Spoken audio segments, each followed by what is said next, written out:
Assalamualaikum warahmatullahi wabarakatuh. Perkenalkan, nama Ibu Yati Sri Hartidi. Insya Allah nanti kita akan belajar bareng di kelas. Ibu mengajar IPA untuk kelas 8 di SMP Alisan, dan Ibu juga mengajar kimia di SMA Alisan. Tugas tambahan Ibu adalah sebagai wali kelas 12 Ahwat. See you nanti di kelas. Assalamualaikum warahmatullahi wabarakatuh. Oke, untuk bab pertama kita akan bahas tentang sistem gerak. Oke, sistem gerak itu terdiri dari alat gerak pasif dan alat gerak aktif. Nah, kalau yang pasif itu adalah yang sebetulnya tidak bisa bergerak.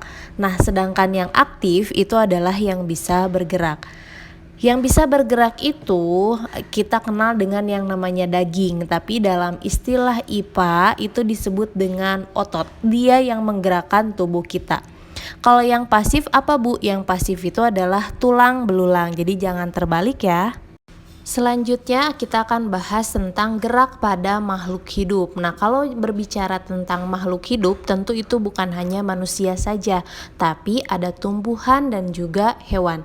Pernahkah kalian memperhatikan bagaimana gerak pada tumbuhan ataupun hewan? Nah, kemampuan untuk bergerak itu merupakan salah satu ciri dari makhluk hidup. Nah, kalau hewan yang bergerak itu jelas nyata terlihat. Kenapa? Karena dia memiliki alat gerak.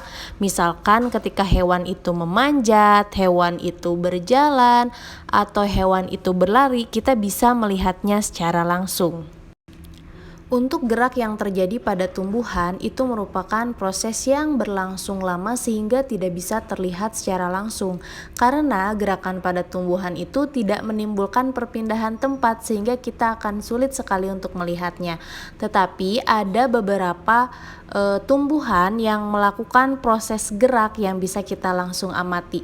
Contohnya yang pertama adalah tumbuhan atau tunas yang bagian atas itu akan selalu tumbuh ke arah cahaya. Atau misalkan ada bunga pukul 4 nih yang dia hanya mekar pada sore hari. Atau tahu kan, ini adalah putri malu yang biasanya kita main nih, kalau kita sentuh dia akan menutup. Itu juga merupakan salah satu contoh bahwa tumbuhan itu juga bisa bergerak. Selanjutnya adalah gerak pada hewan. Nah, gerak pada hewan ini jelas mudah terlihat ya, karena si hewan ini dia memiliki alat gerak sehingga dia bisa berpindah tempat. Alat geraknya pun bermacam-macam, ada yang menggunakan sirip seperti halnya ikan, ada yang menggunakan kaki seperti halnya reptil dan lain-lain, atau ada juga yang menggunakan otot perut seperti ular. Jenis yang pertama adalah eksoskeleton. Mudahnya memahami eksoskeleton, kalau ada kata-kata ekso itu harus ingat bahwa ekso itu di luar. Sehingga eksoskeleton adalah hewan yang memiliki rangkanya itu ada di luar tubuh. Contohnya pada moluska yang mana penutup tubuhnya itu berada di luar. Apa aja contohnya? Contoh yang pertama itu ada hewan-hewan yang masuk ke dalam golongan arthropoda. Seperti di sini ada kupu-kupu, terus ada jangkrik misalkan, atau ada kecoa dan lain-lain.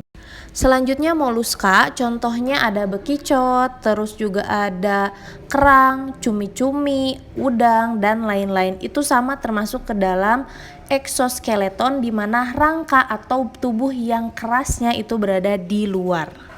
Selanjutnya adalah tentang endoskeleton. Kalau ada kata-kata endo, ingat dia adalah di dalam, di mana struktur tulang keras ataupun tulang rawan dari hewan ini dia berfungsi sebagai pelindung dan juga penopang tubuh yang menempel pada otot dan berada di dalam tubuhnya. Oke, contohnya di sini ada fish, ikan, ada sapi, ada ayam dan juga buaya. Intinya pada hewan endoskeleton, tulangnya itu dia berada di dalam bagian tubuhnya. Lalu ada juga yang eksos dan endoskeleton. Maksudnya gimana? Jadi si hewan ini memiliki sistem rangka yang di luarnya ada, di dalamnya juga ada. Contohnya apa? Kura-kura dan penyu. Nah, selanjutnya sistem gerak pada manusia. Tahukah kamu, kita mempunyai sistem gerak yang dapat menggerakkan tubuh. Ingat, tadi yang menggerakkan tubuh itu adalah otot. Lalu bagaimana caranya si otot tersebut dapat menggerakkan tulang? Simak penjelasan berikut.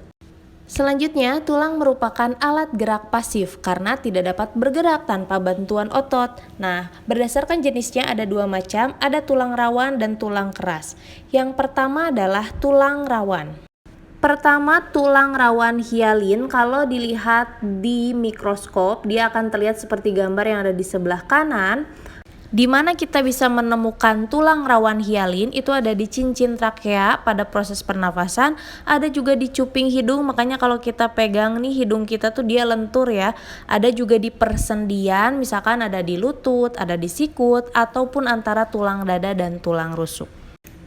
Selanjutnya adalah tulang rawan elastis. Jika dilihat di mikroskop seperti tampilan gambar di sebelah kanan, sifatnya lentur dan juga terletak pada epiglotis dan bagian luar telinga. Lalu tulang rawan fibrosa, dia jika dilihat di mikroskop akan terlihat seperti gambar di sebelah kanan dan terletak pada antar ruas tulang belakang. Setelah kita membahas tulang rawan, kita akan lanjutkan ke tulang keras, di mana tulang keras ini merupakan tulang atau rangka yang menyokong sebagian besar tubuh manusia dewasa. Karena pada bayi jelas tulangnya itu sebagian tersusun dari tulang rawan. Oke, tulang keras itu sendiri disebut sebagai osteosis, di mana dia dilapisi oleh periostem yang mana tempat melekatnya otot. Matriks tulang kita juga tersusun dari matriks kolagen dan juga mineral. Ini adalah mineral-mineral yang dibutuhkan seperti kalsium, magnesium, dan fosfat. Oke, pada gambar sebelah kanan itu terdapat gambar yang lebih jelas ya mengenai tulang keras itu sendiri. Oke, berdasarkan sifat matriksnya, tulang keras terbagi menjadi tulang kompak dan tulang spons. Lalu berdasarkan bentuknya dibedakan menjadi tulang pipa, silakan dibaca, ada juga tulang pipi, ya, ada juga tulang pendek dan juga tulang keras serta tulang yang tidak beraturan. Oke anak-anak, demikian untuk pertemuan kali ini, mudah-mudahan bisa kalian pahami. Terima kasih banyak atas perhatiannya. Assalamualaikum warahmatullahi wabarakatuh.